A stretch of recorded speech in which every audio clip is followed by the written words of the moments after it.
صلی اللہ علیہ وسلم کو بہت دکھ ہوا کہ اللہ کے حکم کی ادائیگی میں تاخیر ہو گئی. اللہ نے جو حکم دیا تھا کہ وقت پر نمازوں کو ادا کرنا، لیکن اس کام کی وجہ سے اس میں تاخیر ہو گئی. اللہ کے نبی علیہ السلام کو بہت دکھ بھی ہوا اور پھر غصہ آیا کہ ان کافروں کی وجہ سے جنہوں نے ہمیں مجبور کر دیا کہ ہم کام کرتے رہے اور اس کی وجہ سے اللہ کے حکم کی ادائیگی میں تاخیر ہو گئی. حضور صلی اللہ علیہ وسلم کو یہاں دین کی بنیاد پر کہ اللہ کے حکم کی ادائیگی میں تاخیر ہوئی، ان کافروں کے حملے کی وجہ سے حضور صلی اللہ علیہ وسلم کو غصہ آ گیا، اس لیے کہ یہاں پر اللہ کے حکم میں تاخیر ہوئی اور اللہ کے نبی علیہ السلام جو رحمت للعالمین تھے ان کی زبان سے اس دین کی کمی جو دین میں نقصان ہونے کی وجہ سے حضور کی زبان سے بددعا کے کلمات نکل گئے. اللہ کے نبی علیہ السلام نے غصے میں فرمایا حبسوا عن الصلاۃ الوسطی کہ انہوں نے ہمیں عصر کی نماز سے روکا، ظہر کی قضا، عصر کی قضا، مغرب کی قضا، لیکن خصوصی طور پر عصر کا ذکر کیا کہ انہوں نے ہمیں نماز پڑھنے سے روکا. اور پھر اللہ کے رسول علیہ السلام نے فرمایا منع اللہ قبورهم وبیوتهم نارا، اللہ ان کی قبروں کو اور ان کے گھروں کو آگ سے بھر ڈالے. کہ اللہ کے رسول صلی اللہ علیہ وسلم کی زبان سے سخت کلمات نکلے ہیں، اس سے کہ دین کو نقصان پہنچایا گیا تو غصہ کرنے کی اجازت ہے، لیکن اس جگہ پر کہ جہاں پر دین کا نقصان ہو، شریعت کا حکم توڑا جانا ہو، کسی پر ظلم کیا جانا ہو، ایسی جگہ تو اجازت ہے. ورنہ عام مطلب قانون یہی ہے کہ غصہ اس کو ہمیں کنٹرول میں رکھنا ہے، اور وہ جگہ کہ جہاں پر دین کا معاملہ نہیں ہے، ہمارے نفس کا معاملہ ہے، ہمارے ارمانوں کا معاملہ ہے، ہماری خواہش کا معاملہ ہے، یا اس معاملے کا تعلق ہماری پرورش ذات کے ساتھ ہے، وہاں پر غصے کو پی لینا یہ بہت بڑا کمال ہے اور اس پر اللہ کی طرف سے بہت بڑا انعام ہے. بلکہ نبی کریم صلی اللہ علیہ وسلم نے فرمایا کہ ایک پہلوان، ایک ریسلر وہی شخص ہے کہ جو غصے کی حالت میں اپنے غصے کو پچھاڑ کر رکھے. یہ سب سے بڑا ریسلر ہے، سب سے بڑا یہ طاقتور اور صحت والا انسان ہے کہ جو اپنے غصے کو قابو میں کر سکے اور اسے پچھاڑ کر رکھے. یہ کمال کی بات ہے.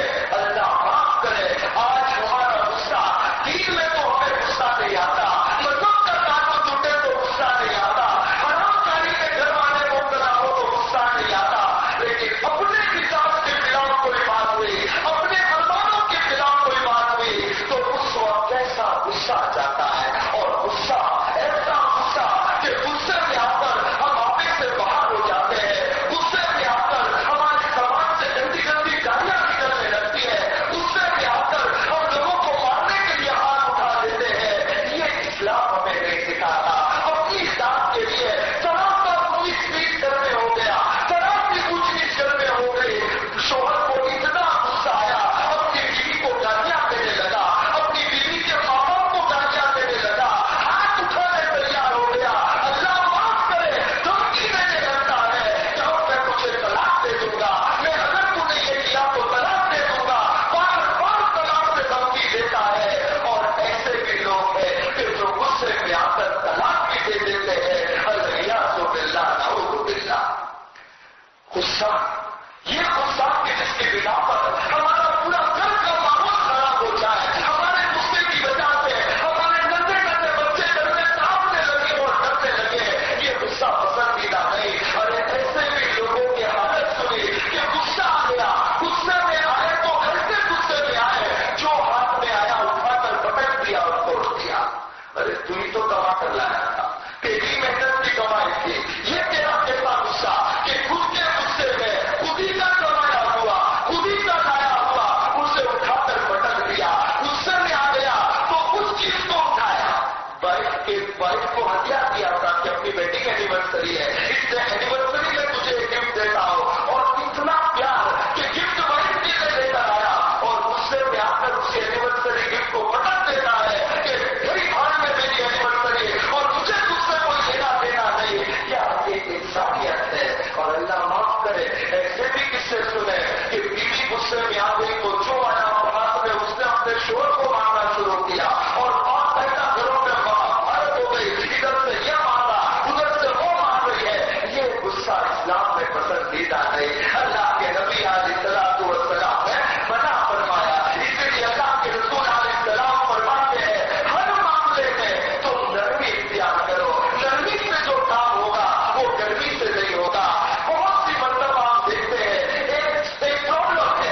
غصے مت ہونا.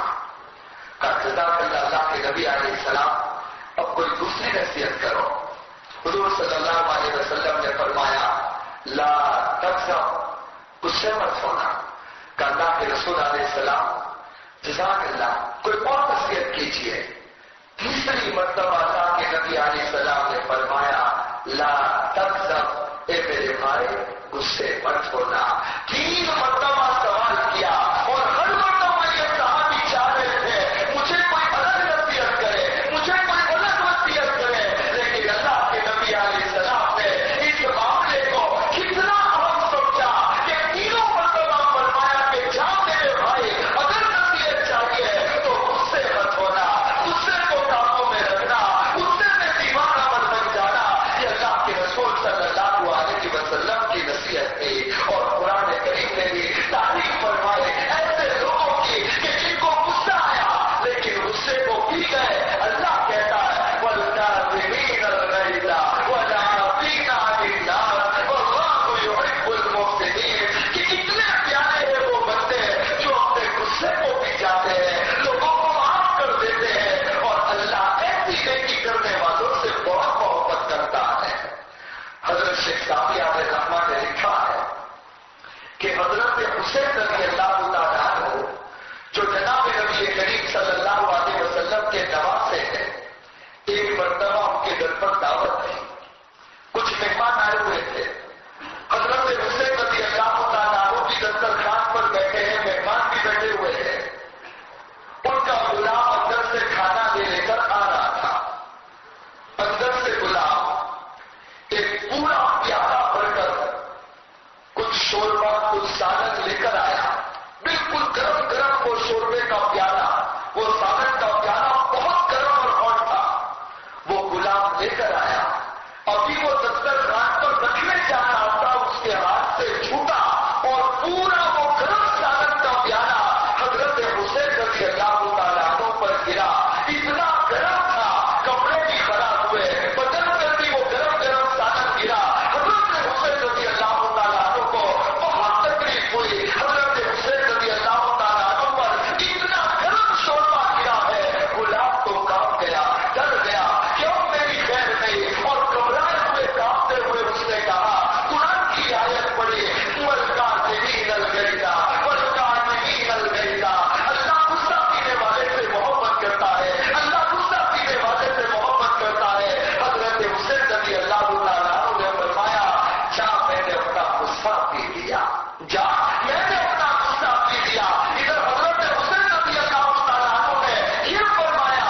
غلام کہنے لگا وَالْعَافِينَ عَنِ النَّاسِ وَالْعَافِينَ عَنِ النَّاسِ. اللہ معاف کرنے والوں کو پسند کرتا ہے، اللہ معاف کرنے والوں کو پسند کرتا ہے. حضرت حسین رضی اللہ تعالیٰ عنہ کو اتنی تکلیف ہوئی تھی، فرما دیا جا میں نے تجھے معاف کر دیا. جیسے یہ کہا غلام بڑا چاہا تھا. آگے کہتا ہے وَاللَّهُ يُحِبُّ الْمُحْسِنِينَ وَاللَّهُ يُحِبُّ الْمُحْسِنِينَ. اللہ احسان کرنے والوں سے محبت کرتا ہے، اللہ احسان کرنے والوں سے محبت کرتا ہے. یہ جملہ کہا. حضرت حسین رضی اللہ تعالیٰ عنہ نے فرمایا جا میں نے اللہ کے لیے تجھے آزاد کر دیا. تو غصہ پینے والے ایسے ہوا کرتے ہیں. اور یہی شریعت کو بہت پسند ہے کہ ایمان والے کو غصہ آ جائے اور وہ طاقت رکھتا ہے کہ اس غصے کا وہ ریونج لے سکتا ہے، اس غلطی کا بدلہ لے سکتا ہے. لیکن صرف اللہ کو راضی کرنے کے لیے اگر وہ غصے کو پی جاتا ہے. احادیث کے ذخیرے میں 3 بڑی بڑی خوشخبری ہے اس شخص کے لیے کہ جس کو غصہ آیا وہ بدلہ لے سکتا ہے اور اس کے باوجود بھی معاف کر دیتا ہے. اللہ کے رسول علیہ السلام نے 3 حدیثوں کو پیش کیا اور تینوں حدیثوں میں الگ الگ خوشخبری بیان کی گئی. پہلی حدیث نبی کریم صلی اللہ علیہ وسلم نے فرمایا ایک اللہ کے بندے کو یا بندی کو غصہ آیا کسی کی غلطی کی وجہ سے، اور اس میں اتنی طاقت ہے کہ وہ اس غلطی کا بدلہ لے سکتا ہے، وہ اس غلطی کا بدلہ لے سکتی ہے، اس میں ریونج لینے کی طاقت ہے. لیکن صرف اللہ کو راضی کرنے کے لیے وہ اپنے غصے کو بھی لیتا ہے، یا وہ اللہ کی مرضی اپنے غصے کو بھی لیتی ہے. غصے کو پینے کی وجہ سے اللہ کے نبی علیہ السلام فرماتے ہیں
غربت کا عالم تھا. ہماری طرح تھوڑی کہ جتنا دسترخوان پر کھایا گیا کھائے اور باقی سب دن کے حوالے. تو وہ اللہ کے نبی علیہ الصلوۃ والسلام کا زمانہ اور اللہ کے نبی علیہ السلام نے جو فقر برداشت کیا، ایسے بھی لوگ گزرے ہیں کہ جن کی زندگیاں اسی فقر و فاقے میں گزری. تو وہ مزدور اپنی بیوی سے کہتا ہے ایک زمانہ ہو گیا چکن کھانے کا اور مرغی کھانے کا موقع نصیب نہیں ہوا. کتنا اچھا ہے اگر تو مجھے مرغی بنا کر کھلا دے. بیوی نے کہا مرغی لاؤ گے تو بنا کر دو گی، ورنہ جو گھر میں ہے وہ بناتی ہو. اگر تمہیں چکن کھانا ہے تو لے کر آؤ، تم لے کر آؤ گے میں تمہیں ضرور بنا کر کھلاؤں گی. اب اس مزدور کے دل میں تمنا ہے کہ مدت ہو گئی میں نے مرغی نہیں کھائی، چکن نہیں کھایا، لیکن اتنا پیسہ بھی نہیں تھا، اتنی حالت بھی اچھی نہیں تھی کہ شوق سے جا کر وہ چکن کو خرید لیتا. اس نے دل میں ارادہ کیا کہ روزانہ جتنی محنت کرتا ہو، جتنا کماتا ہو، تھوڑا زیادہ محنت کروں گا، کچھ اوور ٹائم کر لوں گا، تھوڑا زیادہ کما لوں گا اور روزانہ تھوڑا تھوڑا بچاتا رہوں گا. جب اتنے پیسے جمع ہو جائیں گے کہ میں مرغی خرید سکوں تو میں مرغی خرید کر لاؤں گا، بیوی کو دوں گا اور اس کے ہاتھ کی بنی ہوئی چکن کھاؤں گا. اب اس کے اوور ٹائم کرنا شروع کر دیا، محنت میں اضافہ کر دیا، روزانہ 2 پیسہ 4 پیسہ 5 پیسہ بچانے لگا. بچاتے بچاتے گنتے گنتے وہ دن بھی آ گیا کہ پیسے اتنے ہو گئے کہ وہ مرغی خرید سکتا تھا. بیوی کو صبح بھی کہہ دیا کہ آج شام کو مرغی لے کر آؤں گا اور رات کو چکن کھائیں گے. بیوی نے بھی کہا کوئی بات نہیں. صبح گیا، کام وغیرہ نپٹا کر فوراً شاپ پر گیا، اس نے مرغی خریدی اور مرغی خرید کر شام کو آیا. اپنی بیوی سے کہا کہ دیکھ آج کتنے دنوں کی تمنا اللہ ہماری پوری کر رہا ہے کہ آج ہمارے گھر میں مرغی ہے، چکن بننے والی ہے، تو بہترین سے بہترین ٹیسٹی چکن بنا تاکہ کھا کر دل خوش ہو جائے. اس نے اپنی بیوی کو وہ چکن دے دی. بیوی بھی بہت خوش اور ایک لمبی مدت کے بعد ان کے گھر پر مرغی بننے کے لیے آئی تھی. بیوی نے بنانا شروع کیا، کھانا ریڈی کر دیا. یہ تو بیچارہ بار بار کچن میں دیکھتا ہے کہ کب وقت آئے گا کہ آواز آئے گی کہ چلو تیار ہو گیا. پھر آخر وہ وقت بھی آیا، دسترخوان بھی بچ گیا. وہ وائف کو چکن کو لے کر آئی، دونوں اس پر وائف چکن کھانے کے لیے بیٹھے.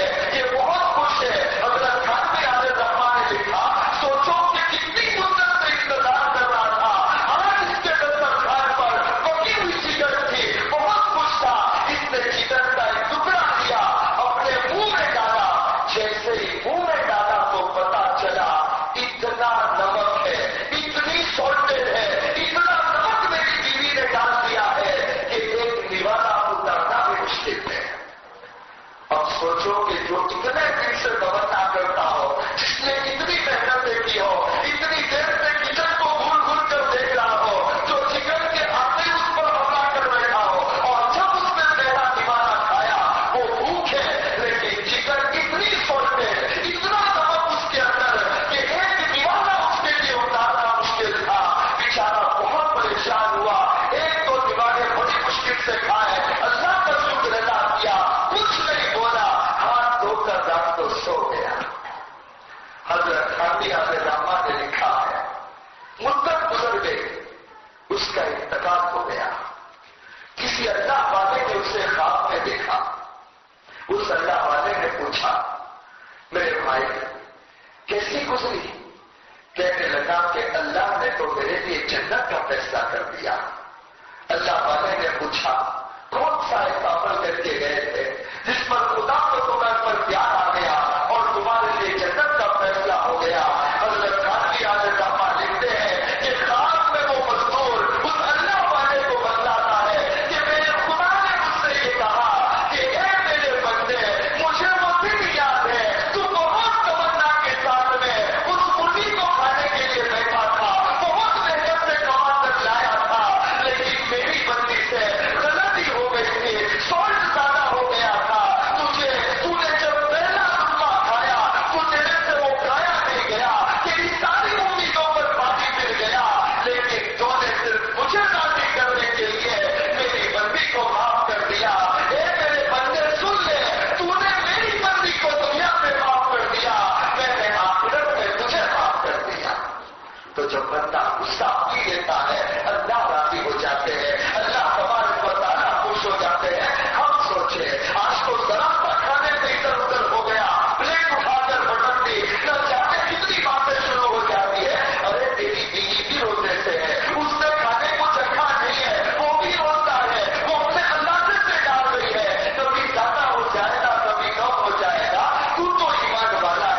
تجھے میرے نبی نے یہ سکھایا، تو صبر کر، تو ہر چیز میں پیار محبت سے پیش آ۔ زندگی کی گاڑی اسی طرح چلا کرتی ہے۔ تو بہرحال جناب نبی کریم صلی اللہ علیہ وسلم نے فرمایا فَلَا تَكُنْ عَلَى الْمُؤْمِنِينَ غَلِيظًا، کہ تم ایمان والوں پر سختی سے پیش آؤ، غصے کو کنٹرول میں رکھو، غصے سے بے قابو نہ ہو جاؤ، ورنہ یہ غصے سے بے قابو ہونا بڑے بڑے نقصان میں ڈال دیتا ہے۔ حضرت تھانوی علیہ الرحمہ کی بات چلی تو ایک واقعہ سناتا چلوں۔ حضرت تھانوی علیہ الرحمہ نے لکھا ہے کہ ایک بہرا تھا، کان سے برابر سنتا نہیں تھا، ڈیف تھا وہ۔ اس کو پتا چلا کہ ہماری مسجد میں وہ ایک مصلی آیا کرتے تھے، آج کل مسجد میں آ نہیں رہے۔ کچھ لوگوں کو پوچھا تو لوگوں نے بتایا کہ وہ تو بیمار ہے۔ اور اس نے سوچا کہ بھائی میرا اخلاقی فریضہ بنتا ہے کہ میں ان کی عیادت کروں، ان کی مزاج پرسی کروں۔ اس بنا پر بالکل دوپہر کا ٹائم جب سب آرام کر رہے تھے، یہ کان سے بہرا، یہ جو کان سے اونچا سنتا تھا، ان کی عیادت کے لیے پہنچا۔ اب وہ بیچارہ بیمار آدمی، بوڑھا آدمی، کمزور، جس کو راتوں کو نیند نہیں آتی ہے، اس کی بیچارے کی بڑی مشکل سے آنکھ لگی تھی، اور اس نے جا کر زور زور سے دروازہ ناک کرنا شروع کیا۔ اس کی بیچارے کی نیند کھل گئی، بڑی مشکل سے نیند آئی تھی، بیماری میں تھا۔ جا کر جب دروازہ کھولا تو سر پر ہاتھ رکھ دیا کہ یہ مصیبت کہاں کر پر آئی، یہ آیا ہے، اب یہ تو ایسی کامنٹری شروع کرے گا، یہ خود ہی بولتا رہے گا، اسے بولنے نہیں دے گا، اور یہ کسی بھی حالت میں اب چلے گا نہیں۔ ان کا تو موڈ خراب ہو گیا کہ کوئی نہیں تو یہ گھر پر آ گیا، میرے سونے کا ٹائم، میری نیند خراب کی، اور وہ چاہتا تھا کہ اس کا پتا دیتا ہے کہ یہ جب بولنے پر آیا اتنا بولے گا کہ میری بیماری میرا کچھ بھی نہیں خیال کرے گا، اور نہ مجھے بولنے کا موقع دے گا۔ اس کا تو پورا ہو گیا، لیکن آنے والے مہمان کو دھکا بھی تو نہیں مارا جا سکتا ہے، تو کہا کہ آؤ بیٹھو، خود جا کر بستر پر لیٹ گیا۔ اب یہ کان سے اونچا سنتا تھا کر بیٹھ گیا، اور اس نے جیسے فارمیلٹی ہوتی ہے کسی بیمار کے پاس جاؤ تو پہلا کوشچن ہوتا ہے بھائی آپ کی طبیعت کیسی ہے۔ جس نے بھی پوچھا ہوگا جو آپ کی طبیعت کیسی ہے، یہ چڑا ہوا، یہ غصے میں، اس کا چہرہ دیکھ کر اس کا موڈ خراب، یہ ویسے بیماری میں، بڑھاپے میں، تکلیف میں، نیند میں، اس نے غصے میں کہہ دیا میں مر رہا ہوں۔ غصے میں کہا، اس نے پوچھا ہوا جو تمہاری طبیعت کیسی ہے، اس نے غصے میں کہا میں مر رہا ہوں۔ اب وہ تو کان سے سن نہیں سکتا تھا، اس نے صرف اندازہ لگایا کہ کسی کو آواز کو تو وہ کہے گا پائی، یا کہے گا ماشاء اللہ، اللہ کا شکر ہے، سبحان اللہ، کچھ بھی کہے گا۔ اس نے سوچا کہ اس نے ایسا ہی کوئی جواب دیا ہوگا بغیر سنے ہوئے، وہ کہہ رہا ہے میں مر رہا ہوں، یہ جواب میں کہتا ہے سبحان اللہ، کیا خوشخبری سنائی ہے، دل خوش کر دیا تم نے میرا تو دل بار بار ہو گیا۔ واہ واہ واہ، بڑی خوشی کی بات ہے، اللہ تم کو ایسا ہی رکھے، واہ میرا تو دل خوش ہو گیا۔ اس کے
اللہ علیہ وسلم نے یہ طریقہ بتلایا. ایک اور طریقہ حدیث پاک سے معلوم ہوتا ہے. اللہ کے رسول صلی اللہ علیہ وسلم نے فرمایا اگر تمہیں غصہ آ جائے تم کھڑے ہوئے ہو تو فوراً بیٹھ جاؤ. تم بیٹھے ہوئے ہو غصہ آ گیا لیٹ جاؤ. اور اگر لیٹنے سے بھی غصہ نہیں کیا مل گیا اللہ کے رسول علیہ السلام نے فرمایا جلدی سے اٹھو جا کر وضو کر لو. تم وضو کر لو گے انشاءاللہ تمہارا غصہ دور ہو جائے گا. اور حدیث ہے اللہ کے رسول علیہ السلام نے فرمایا غصہ شیطان کی وجہ سے آتا ہے. شیطان آگ سے بنا ہے اور آگ کو پانی سے ٹھنڈا کیا جاتا ہے. لہذا اے ایمان والو جب تمہیں غصہ آ جائے تم جا کر وضو کر لو. وضو کی ٹھنڈک اور برکت سے انشاءاللہ تعالی تمہارا وہ غصہ دور ہو جائے گا. حدیث پاک میں یہ بھی کہا گیا کہ ایمان والو جب تمہیں غصہ آ جائے تو تم یہ سوچو کہ اس نے غلطی کی مجھے غصہ آ گیا. میں اگر غلطی کروں اور میرا خدا مجھ سے ہو جائے تو میرے دل میں کیا تمنا ہوگی. میرے دل میں یہی ہوگا کہ میرا اللہ اگر مجھے معاف کر دے تو کتنا اچھا, میرے لیے کتنی خوشی کی بات ہوگی. اللہ کے رسول علیہ السلام نے فرمایا اے ایمان والو تم بھی یہ سوچو کہ میں یہ امید کرتا ہوں میری غلطی کو اللہ معاف کر دے اور اس پر مجھے خوشی ہوتی ہے. تو اگر تمہیں بھی غصہ آئے تو سوچو وہ بھی یہ خیال کرتا ہے کہ یہ مجھے معاف کر دے تو اس سے خوشی ہوگی. اس بنا پر یہ سوچ کر اسے معاف کر دو اللہ تعالیٰ تم سے راضی ہو جائے گا. اور اسی طرح یہ بھی بتلایا گیا کہ اگر تمہیں کسی پر غصہ آئے تمہیں بدلا دینا ہے تو یہ سوچو کہ گناہ تو میں بھی کرتا ہوں, غصہ تو اللہ کو بھی آتا ہے. اگر اللہ تعالیٰ میرے غصے پر بدلا لے سکتا